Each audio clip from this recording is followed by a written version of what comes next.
Welcome to the Catching Up with Casey show.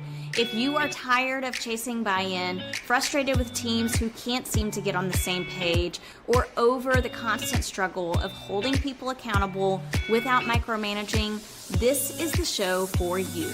I'm Casey Watts, speaker, author, and the creator of the Clarity Cycle Framework. I help leaders just like you take teams from frustration to alignment so teams can work collectively toward a common purpose in a committed way instead of against each other as though they are functioning in different organizations. And we do it all through the craft of clarity. Whether you lead from the middle or you are the front-facing leader of your organization, on this show, we bring clarity to the seemingly small things in leadership that make the biggest difference. And I'm wondering if precedes the capacity. video did not Now, go with live. all of that Did you said, see a video? let's dive into today's episode.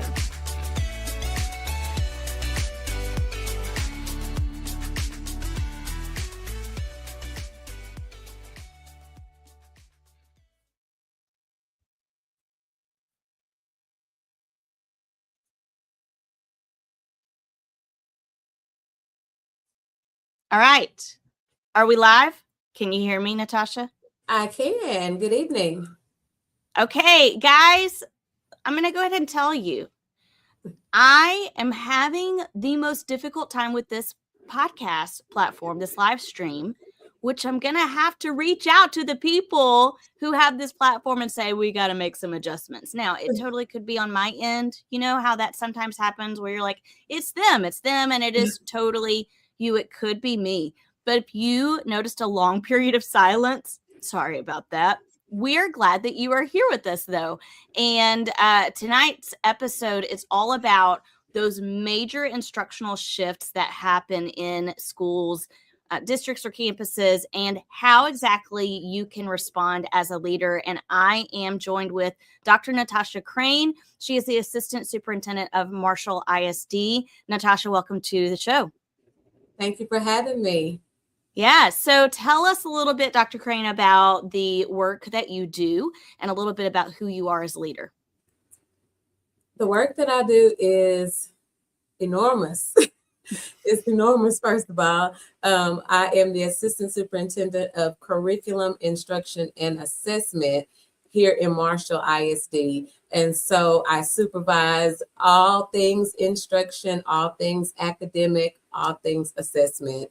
So I have content coordinators. I have about 4 directors. So special education department, career technology, AVID. We are a district-wide AVID implementation throughout, and that's elementary and secondary campuses.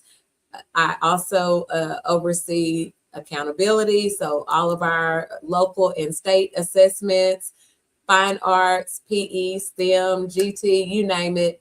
One thing that's new for me and under that CTE umbrella is the agricultural department. Not really, surprisingly enough, I know people really are like odd. I'm not an animal lover, so learning about pigs last year was of great disdain and interest at the same time. That's all the things that I do. We are in the process of implementing some new curriculum things. And so that's where we are this year. Before that, I was a principal for 7 years at an elementary campus, spent 14 years in Tyler ISD. Was an English teacher in secondary, and I've also had a stint in curriculum and instruction when I first moved out of the classroom. So I've also been an assistant principal at middle school. So all of the things K through 12 has gotten me to this point of my assignment. Yeah, that's amazing. So much varied experience, and it's growing too. Just like you said, like you are getting to learn new and different things. Even in the role that you have now, it does not remain stagnant. So I have to ask the question, and you answer it however you want to answer it. But I know as a high achieving woman in just kind of thinking about everything that you've done, I know you probably have other aspirations as well. Like, do you have thoughts about what's next for you? I absolutely have thoughts about what's next. I believe it or not, I can retire in about 5 years. So that is kind of like on my mind of like, where do I want to land next? When you retire, that kind of opens up a little bit more freedom, to do some different things. And so I often think about that. I'll have some things planned. I really enjoy supporting leaders, campus leaders. And so, really stepping into that realm more is something that I aspire to do. That's awesome. Yeah. And leaders are eager for it. And especially, I think the topic that we're going to talk about tonight is such a valuable thing to have someone who knows what it's like to go through major instructional shifts and how to respond to those, because it can be a little bit chaotic and uncertain for lots of different people, including the leader themselves. So before we dive into that, let's get really real. What's something just unique about you, or something that just makes you the average Joe? Like, tell us something human about you. Something human. Well, I tell people teachers or educators are not supposed to like certain things, but I love rap music. I love it. So, but I love gospel music. So I could be on either spectrum depending on what kind of day I'm having or what kind of day I'm expecting. Some mornings I need a little more Jesus, and some days I'm all in and ready to win and everybody's hands go up. So it just depends. Yes, that's fantastic. Oh my gosh, that reminds me of just a quick tangent, y'all. My cousin is getting married in the next year, and she was talking about her reception and how much of a party it's going to be. And she was talking about bringing back the music from the 90s. And I was like, oh yeah, that's going to be a lot of fun. And she said, but also, like, I want some Christian music during the, beginning, during the ceremony and everything. She said, but Jesus knows. He knows that he knows all of my different beings. So anyway, it was just really funny. Okay. So while we're talking about things that are real, instructional shifts are absolutely real. You talked about how your district has made an instructional shift this year, right? And I'm curious if you could tell a little bit more about that specifically. And then we're going to move into, okay, we know the shifts are going to happen. It is inevitable. We are in a system that changes frequently, or at least the materials we use and the initiatives that we implement, that changes frequently. So I want to hear from your perspective, like what you guys have been, what you've been implementing, but also how leaders can create clarity when they're implementing some new instructional initiatives or curriculum shifts. Sure. So this year, two major things that we're implementing. We applied for a LASSO Cycle 3 grant. All of the educators know about that. And so that allowed us to really move into adopting state curriculum. So called Bluebonnet Math. We focused on math first. And so looking at the data from the last 5 years, we saw that, we were kind of going back and forth with, should we look at reading? Should we look at math? And so, of course, every decision is data driven. So looking at the data for the last 5 years, it made sense for us to start with math to try to get some gains there and close some achievement gaps. And so Bluebonnet Math is one of the new things that we've implemented. We also felt like it was time to have a more rigorous diagnostic. And so looking at, what have we been using, for the past probably more like 7 or 8 years. This is my second year here, but they have been using one diagnostic for several years. And so really looking at that diagnostic compared to the rigor of state assessment is where we landed on looking at some different things. And so with that, we landed on iReady. We also wanted to make sure that we had something that was solid for Tier 2 and Tier 3 intervention, as well as an opportunity to make sure that we really had a great focus on how well our students were growing. And so looking at making sure that each student gets 1 year's growth, we vetted several resources and we landed at iReady. So with those two instructional pieces, and keeping in mind in curriculum instruction assessment, they had not really changed or adopted anything in a very long time. I really thought about, like, is this the time to move? Because thinking, with where we landed with accountability last year, we did move quite a bit with the current resources that we had. But then the other question for that, is that sustainable? How long can we continue to grow with what we have? And so we did go through really looking at what resources, starting with campus principals, what resources do we currently have? What are we using with Fidelity? What are we not using? And so had a period of like, what are we going to de-implement? Because we don't really need to bring something new in on top of what we already have. And so we went through actually the book study with the implementation and really put that theory into practice. And so once we figured out, what resources were not yielding results, what resources we necessarily weren't even using or that had even been in the district over 5 years. Then once we kind of eliminated those things, then it's time to bring in something new. And so with that, one of the things that I always tell them, I'm a Brene Brown fan, I'm like, clear is kind. So let's make sure that everyone is on the same page. Let's make sure that we all agree. I'm really a collaborative leader. And so I think that one of the things that really, really helped us get off to a good start is to have that shared leadership. You can have buy-in versus commitment. Buy-in gets you compliance. Consistency leads to commitment.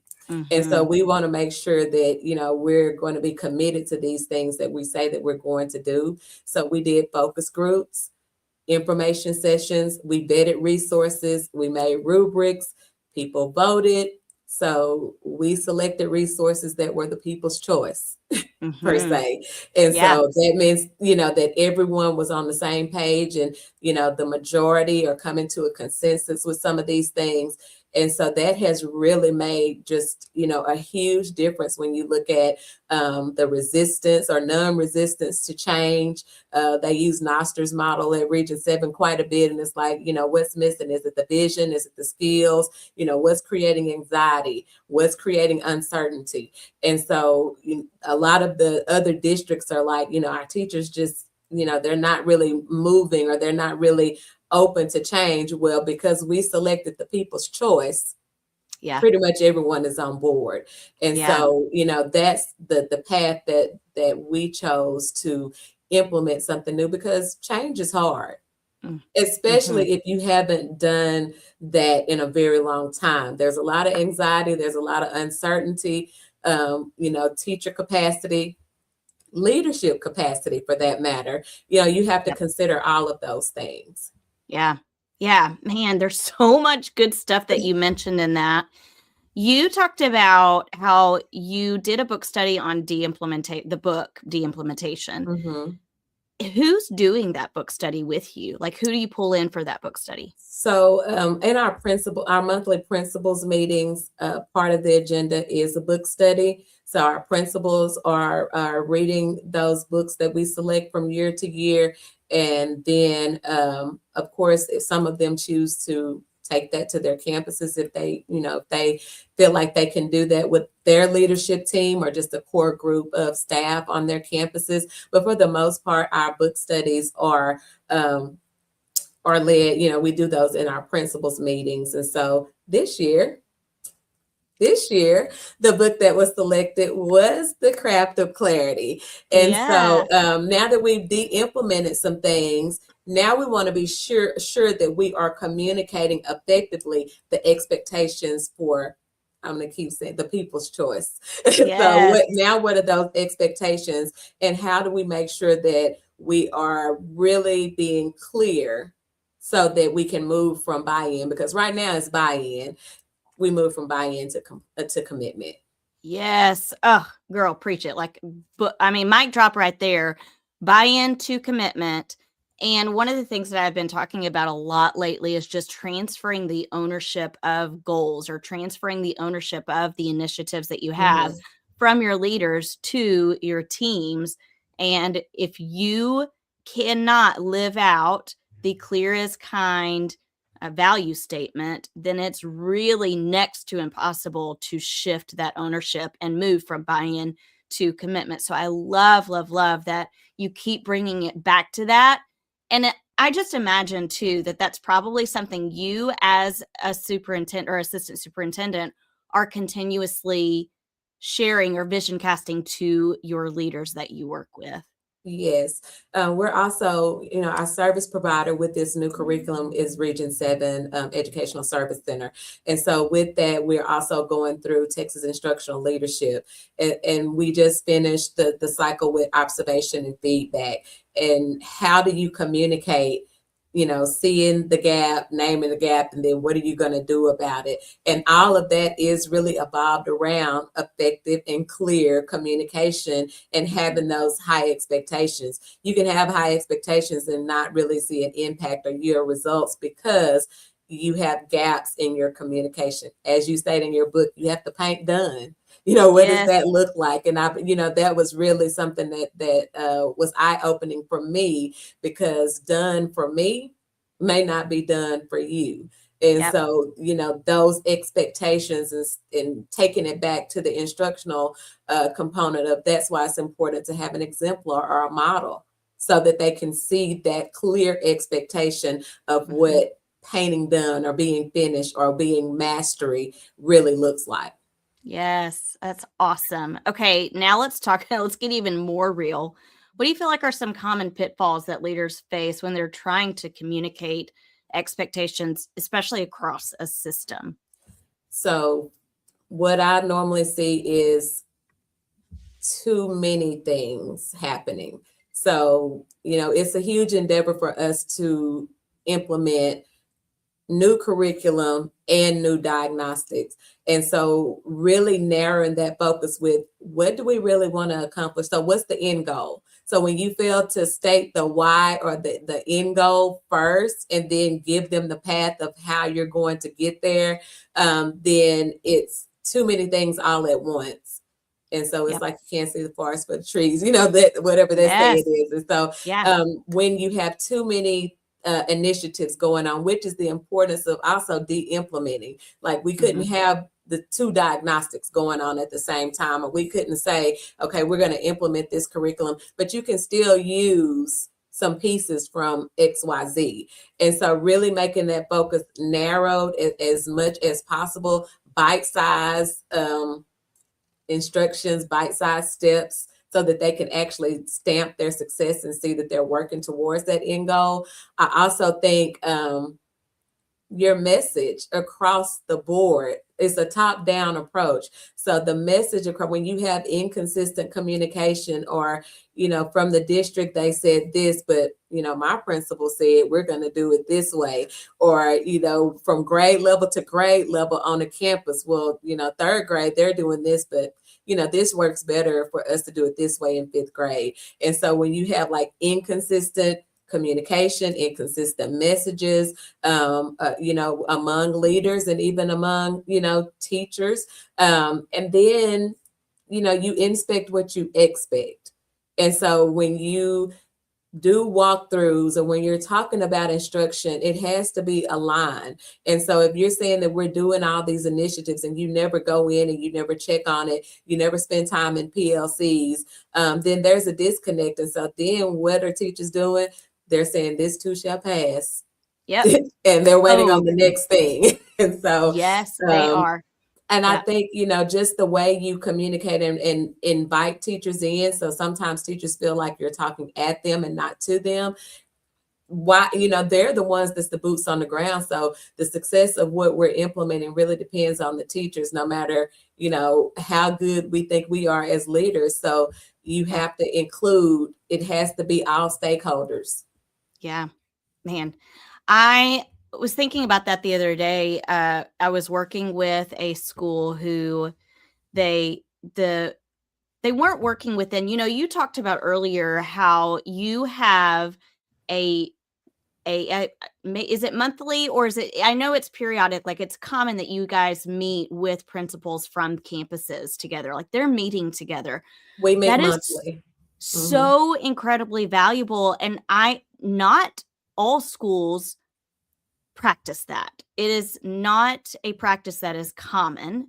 I would say from my experience and being in schools across the nation, I don't think it's very common. And a lot of the time, I hear from especially smaller rural districts that, well, they just don't have time for it because they're wearing so many hats. But that's true for all. That's true for any district, any campus, any leader. Everyone is wearing lots of different hats. They have major to-do lists, but prioritizing your time is incredibly valuable. The other thing that I heard you mention was how your principals that you work with may go back and work with their instructional leadership team to do more of the work together.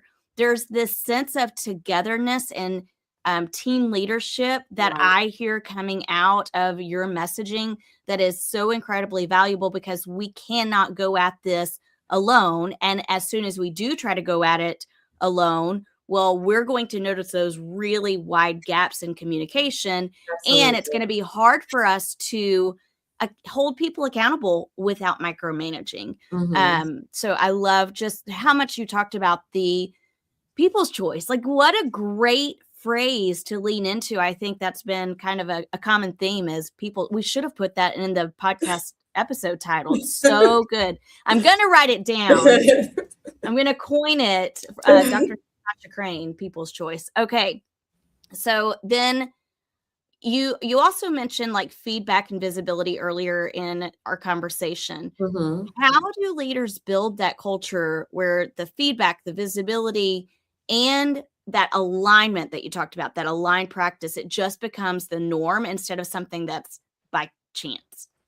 Well, I think it goes back to when you set a goal, like not too many initiatives. And so really, as a leader, you have to, that culture of, like having that vulnerability, because, one of the things that we also do in our principals meetings is that we do learning walks from campus to campus.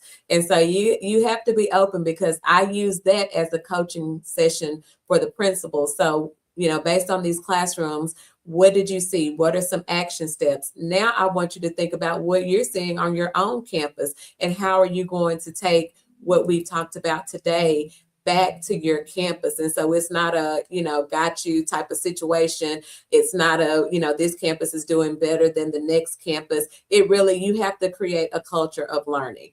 And within that culture of learning, like I said, it is a lot of vulnerability, because I don't expect you to show me all of your rock star teachers. That's not the goal of coming to the campus. The goal is to come and learn. And so as we're introducing, those bite-sized things, for example, last year, we were only looking at learning objectives for probably the first semester. Do these teachers have solid learning objectives? And then is it aligned to the standard? And so how do you give feedback on that? And I think once you give those bite-sized things and you convey that, again, it's about communication. You like as a district, they knew that, last year it was about solid tier 1 instruction with the focus on a daily learning target and an explicit direct I do. Can you teach? Yeah. And so they knew that, when we were coming in, we're looking at that one thing or those two things. And so you feel like you can stamp your success if, I'm coming in your room and your daily learning target is aligned to your standard, you're on pace with the curriculum, and what you said that you were going to teach is actually what you delivered. So really just focusing on small bite-sized things to narrow that success and communicate what you're looking for. If you don't communicate what you're looking for, as soon as you walk in the room, someone is going to be guarded, because I don't know if you're looking to see if Jimmy is on task, if Jimmy is rolling around on the floor. I don't know if you're looking to see, if students are engaged. So you have to name that expectation. And then once you name that expectation, people will perform because they're clear on what you want. Yes. Yeah. You mentioned now you mentioned it just now, but you also mentioned earlier when people have too many initiatives coming at them, it's just too hard to focus on any one thing and get committed to it. So by the time you buy in, well, we're moving on to the next thing, because I never had the time to build commitment, or there was never a strategic plan in place to help me build commitment or take ownership. And that's one of the things that when I'm taking people through the Clarity Cycle Framework training and doing this 2-day training, what we start to look at is, what is your area of focus? A lot of the times they're looking at their campus improvement plans and they're like, oh, it's too hard to narrow down because we have so many goals. But it is possible to say, well, based on your data, you can choose something that if you focus on this so intentionally, that it will address all of these other goals that you are trying What's to going to reach. give you the biggest impact? Yes. If you can get people committed to this thing, to this goal, and you can transfer ownership, guess what? It's going to take care of all of these other things, or it's going to help improve all of those other things. There was something else that you mentioned too, the principals going to different campuses, like doing learning walks, essentially, as a principal group. How awesome that is. I mean, kudos to you guys for making that happen. Because what I envision is that you are giving them the experience of what they can be implementing on their own campus. Absolutely. And that's the whole goal. Yes. Love it. Oh my gosh. How have people responded to that? Like, initially when you guys started that, do you feel like there was a little bit of resistance or concern about it? And has it shifted over time? I think, it was, they had been doing that before I got here. So I'm not sure exactly how that looked before I got here, but I know that they were doing learning walks from campus to campus within their principals' meetings. But I am very intentional about, when we come to your campus, we're looking for, as we're implementing Bluebonnet Math, I'm only looking for one component. So schedule classrooms where we can see concept development, because that is the meat of the lesson.